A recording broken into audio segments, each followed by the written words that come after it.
Voilà. Le cyclisme n'avait pas besoin de ça et vous et nous, amateurs de vélo, non plus. Alors après avoir été secoué par des scandales de dopage dans les années 90, le premier cas de tricherie mécanique est devenu réalité. C'était le 30 janvier dernier. Regardez cette photo. C'est la Belge Femke van den Driesch. Un moteur avait été découvert dans le cadre de son vélo à l'occasion des mondiaux juniors de cyclocross. Après des années de suspicion, le fantasme est donc devenu réalité. Et ce soir, dans Stade 2, on va vous révéler comment ça marche, avec des séquences véritablement inédites. Moteur, ça tourne. C'est l'enquête Stade 2, préparée donc par vous, Thierry, avec la complicité de Marco Bonarigo, Mathieu Régnier, Kamel Founas, un montage de Maxou. Sur Internet, certaines images font comme des boules de poussière. Beaucoup tentent de les faire disparaître sous le tapis du macadam, mais quand on cherche un peu, on finit toujours par buter dessus. Un vélo qui tourne tout seul sur sa pédale.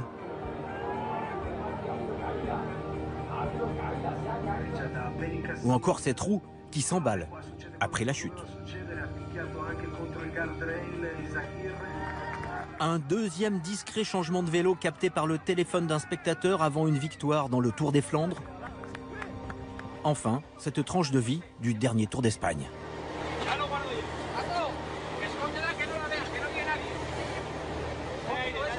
À toutes ces images, les intéressés ont donné des explications plausibles. Pourtant, elles continuent d'alimenter la rumeur devenue une légende, celle de moteurs électriques cachés dans les vélos des champions.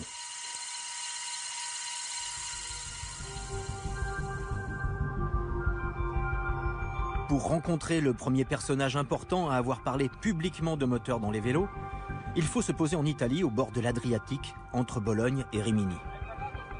Davide Cassani est aujourd'hui manager de l'équipe d'Italie après 8 Tours de France, 11 Giro et 3 victoires d'étape. Il a aussi été consultant vedette de la RAI. C'est un homme posé et prudent. Pourtant, dès mai 2010, il met les cale-pieds dans le plat. Pendant le Tour d'Italie 2010, lors d'une émission, on parlait des moteurs cachés dans les vélos. Et certains disaient que ce n'était pas possible d'en installer et de les faire fonctionner. Le lendemain, j'appelle un ami qui me dit « Si tu veux prouver l'existence du moteur, demain je t'amène un vélo et tu pourras dire si ce moteur existe ou non. » Quando si dice un corridore va come una motocicletta, le biciclette truccate esistono e noi oggi abbiamo una prova. L'ho provata, vi posso dire che se io corressi con questa bicicletta potrei vincere dalle tappe al Giro d'Italia nonostante io abbia 50 anni. E adesso vi facciamo vedere il meccanismo. Interrupteur à la cocotte de frein et moteur électrique invisible dans le pédalier. Davide Cassani n'en parle pas, mais à ce moment-là, tout le monde se rappelle une image troublante 2 mois plus tôt. Dans le Tour des Flandres 2010, Fabian Cancellara, au pied du mur de Grammont, a un changement de vitesse à la cocotte de frein qui intrigue.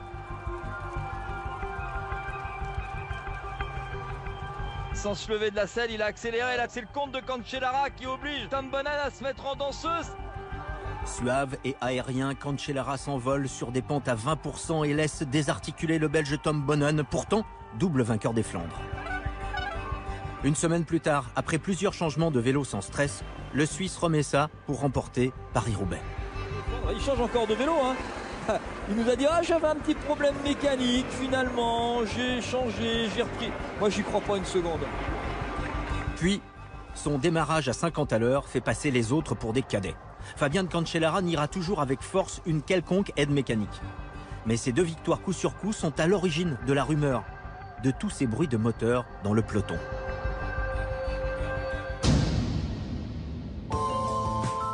Depuis le vélo de Davide Cassani, la technologie a changé de braquet.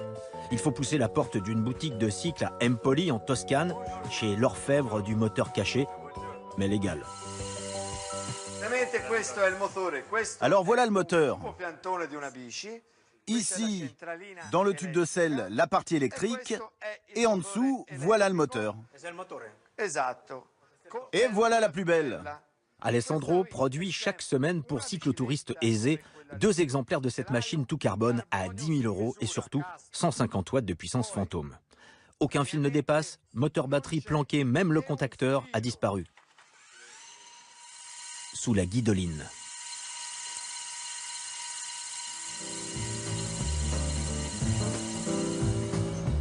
À quelques kilomètres de là, Vinci. Village célèbre pour avoir vu naître Leonardo et pour les cyclistes à cause de sa fameuse côte à 10%. Notre testeur, Adriano, 68 ans, avale la bosse sans broncher. Les 150 watts du moteur font leur office. Bon, mais là, le moteur est toujours une légende. Comment prouver ce dopage mécanique? Impossible à l'œil nu, sauf si, comme on dit, nous revoyons l'image sous un autre angle. Ah ben là oui, évidemment. Dans le capteur d'une caméra thermique, le mystère devient lumineux. En action, la batterie et le moteur au-dessus du pédalier dégagent de la chaleur. En imagerie infrarouge, cette partie du cadre apparaît incandescente. Notre premier test fonctionne. Pour fêter ça, Alessandro nous montre même son truc pour épater les filles. Et hop, sans les pieds, le vélo pédale tout seul. Bon, faut vous dire, l'expression « le vélo pédale tout seul » n'est pas de nous.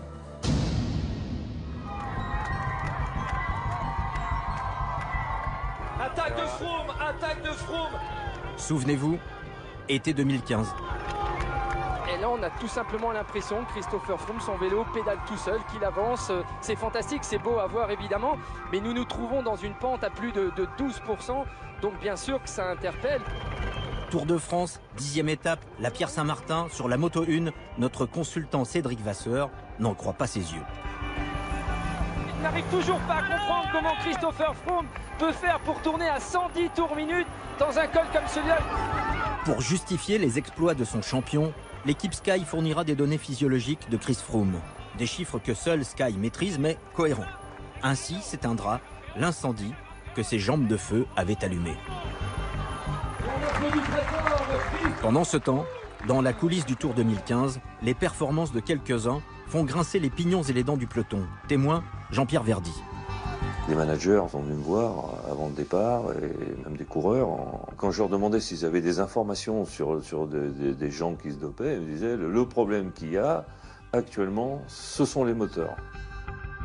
Il est aujourd'hui retraité, mais l'été dernier, Jean-Pierre Verdy était encore directeur des contrôles à l'AFLD, l'agence française antidopage. Et il lui est rarement arrivé dans sa carrière de collecter autant de témoignages sur une même rumeur. Il en parle publiquement pour la première fois. Ils en avaient marre, ils étaient écœurés, ils avaient des suspicions sur certains coureurs et certaines équipes, ou certains coureurs de certaines équipes. Des top coureurs, des top équipes ou des équipes lambda, moyennes? Non, des coureurs de haut niveau, quoi. De très haut niveau? De très haut niveau. Mais on ne peut pas donner de nom? Bien sûr que non. Toujours, on est dans le même système. Et tant qu'on n'a pas de preuves, on ne peut pas accuser. Alors, caméra thermique en bandoulière, partons pour un test grandeur nature. Toujours en Toscane, autour de Sienne, sur la Strade Bianche. Une course internationale prisée par des vedettes comme Peter Sagan ou Fabian Cancellara pour préparer la saison. Particularité ? Le parcours emprunte des chemins blancs parsemés de terribles côtes, celles où s'entraînaient Fausto Coppi et Gino Bartali. Notre but n'est pas de désigner des tricheurs, mais de prouver qu'avec une simple caméra thermique à moins de 100 € par jour, on peut détecter des sources de chaleur anormales et au besoin déclencher des contrôles, une technologie écartée par l'UCI. Nous nous postons dans des pentes à plus de 10%, mais depuis le cas de la jeune Belge, on dit que la peur aurait fait ranger les moteurs. C'est ce que confirment les premières images. Pas de rougeur suspecte dans les cadres ou les pédaliers. Jusqu'à un couple de coureurs. Et un détail qui va attirer notre attention. Ici, le moyeu arrière, les bases de fourche sont plus chauds que le reste. Nous montrons l'image à un expert, ingénieur en imagerie thermique. Effectivement, je m'aperçois qu'ici, on est plus chaud que sur ce vélo. Au même endroit. Au même endroit. À la même température atmosphérique. À la même vitesse. Et à la même vitesse. Là, on le voit bien, hein. On a toujours ici, là, ici, donc c'est chaud. Et moi, ce qui m'intéresse, c'est de regarder là. Puisque tout à l'heure, je pensais qu'on avait de la réflexion, mais on garde toujours ce point chaud à cet endroit. Donc là, je pense qu'une levée de doute physique... Une inspection de matériel? Ouais, je pense que ça pourrait être pas mal. Si on démontait, on ne trouverait peut-être rien ou peut-être ce système. Un petit moteur serti dans le moyeu de la roue arrière et alimenté par des batteries lithium-ion. Une des installations dont on suspecte l'utilisation.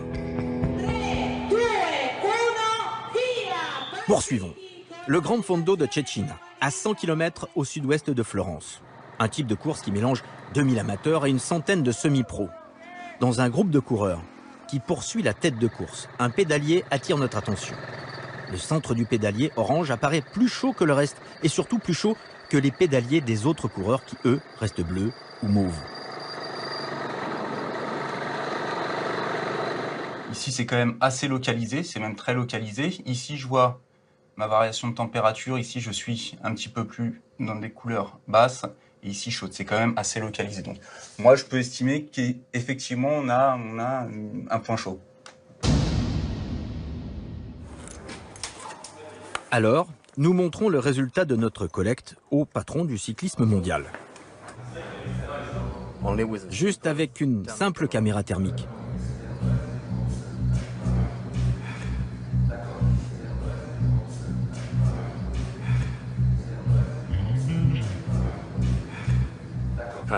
Peut-être qu'il y a une explication toute simple. C'est peut-être des frictions. Je ne sais pas. On ne peut pas dire « il y a un moteur dans ce vélo ». Mais on peut avoir une suspicion et contrôler après la course. Absolument. Il a fini 4e. Mais à la fin, il n'y avait plus de lumière dans le pédalier. Intéressant. Depuis son élection, les moteurs ne cessent de bourdonner aux oreilles du président de l'Union cycliste internationale. Pourtant, c'est Brian Cookson qui a rendu ce système officiellement illégal en 2014, juste après son arrivée. Car incroyable, mais jusque-là, malgré le contexte, personne n'avait jugé utile de préciser cela dans le règlement. La propulsion de la bicyclette est assurée uniquement par les jambes, sans assistance électrique ou autre.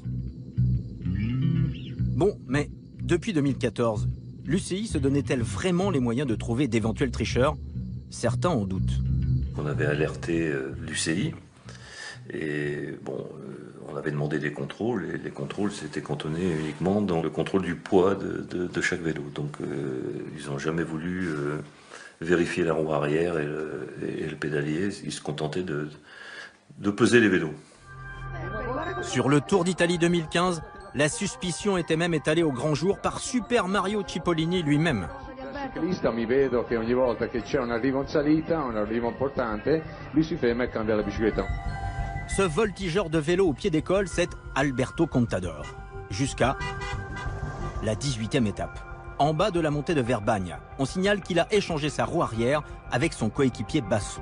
Puis il se détache du peloton, termine 2e de l'étape, conforte son maillot rose et va remporter le Giro. Quand les commissaires annoncent un contrôle inopiné des vélos par scanner. Ce contrôle le voici filmé par notre confrère Marco Bonarigo. En attendant le contrôle, on remarque le mécanicien de Contador très attentif à la roue arrière et à son bracelet montre. Et oui, c'est dingue, on voit rarement quelqu'un autant tripoter sa montre et jamais regarder l'heure.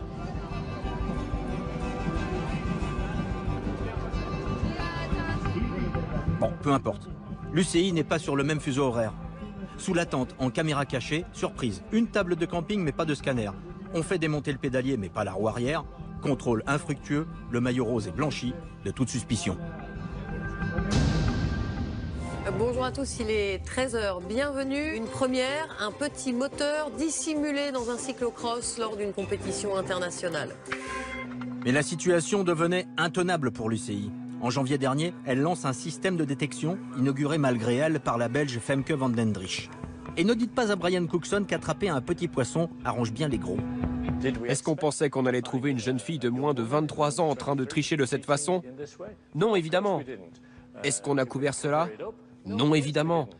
Est-ce qu'on a lancé ces contrôles dans l'espoir de n'attraper personne dans le peloton? Évidemment non.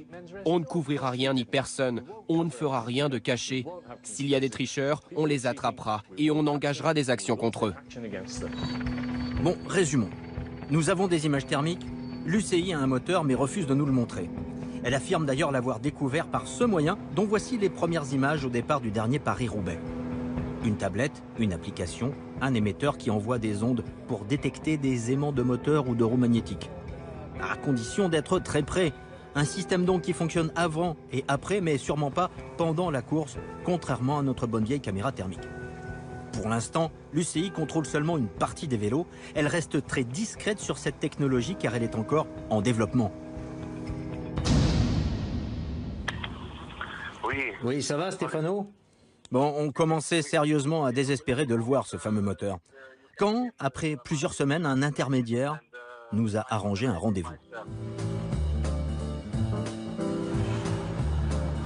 À Budapest, un dimanche matin. On entre par l'arrière d'une boutique de cycles. Alors Stéphano, ça va? Il nous attend, avec des réponses et des indices à nos questions. Mais d'abord, la preuve que c'est le bon interlocuteur.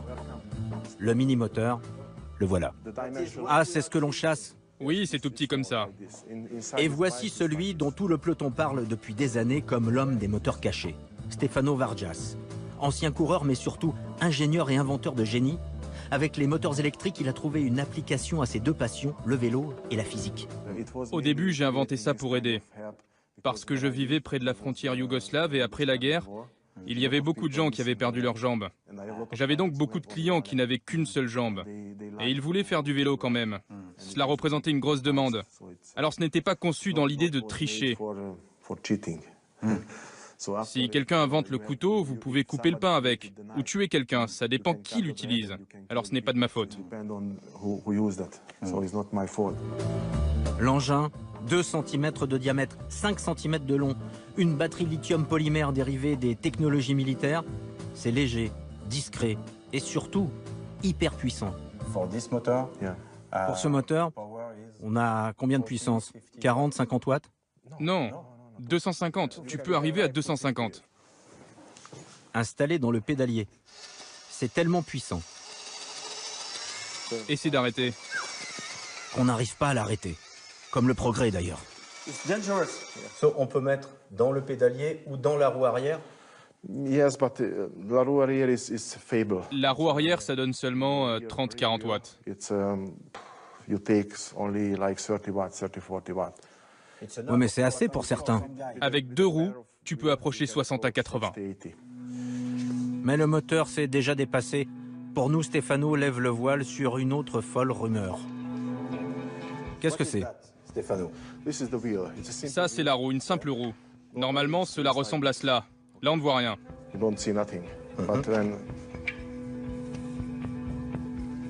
Mais si tu la tournes, ici, on installe tout l'appareillage électromagnétique.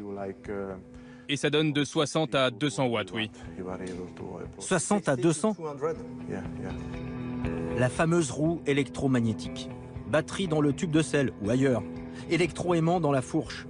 Des magnettes alimentées par la petite batterie cachée dans la jante. Quand on actionne le système, l'électrode crée un champ magnétique qui attire les aimants et actionne la roue. Invisible, officiellement c'est un prototype, mais il a un prix. De 50 à 200 000 euros. On ne sait jamais si quelqu'un voulait le tester. Ça peut pas être utilisé par des amateurs. Non. Je ne sais pas. 50 ou 200 000 euros, personne va faire du vélo avec une roue à 50 à 200 000 euros. Si ça ne servait à rien, je ne l'aurais pas inventé. Bien sûr. Et c'est piloté par le cardio du coureur. Oui, ou par télécommande, ou à distance. Par un téléphone ou une montre? Par une Breitling? Oui. Par une Breitling? La B55, elle est très à la mode dans le peloton. Oui, elle a une antenne et on peut faire absolument ce qu'on veut. Stefano confirme encore une autre rumeur du peloton. Chez certains, les montres ne servent donc pas qu'à donner l'heure. Bon, on n'allait quand même pas se quitter sans prendre une dernière petite tournée de thermique pour la route. Le point orange dans le pédalier ne convainc pas Stefano. C'est seulement les roulements. Parce que quand on force parfois, ça génère des frottements et de la chaleur à chaque tour. En revanche, notre roue arrière l'intéresse plus. Étrange. Oui, étrange. Dans la roue arrière, il peut y en avoir. Enfin, il y a une image fugace, un plan de moins de 2 secondes que nous avons repéré tardivement au milieu de 3 heures de rush. Difficile de voir à vitesse normale, mais au ralenti, alors là... Ça peut être un moteur celui-là. C'est chaud, ça a l'air chaud. Ça ressemble à quelque chose que vous connaissez? Ça vous rappelle quelque chose? Oui, comme vous l'avez vu. Reconnaître un moteur dans une roue. Là, nous pensons que dans ce domaine, Stefano a largement prouvé qu'on peut lui faire confiance.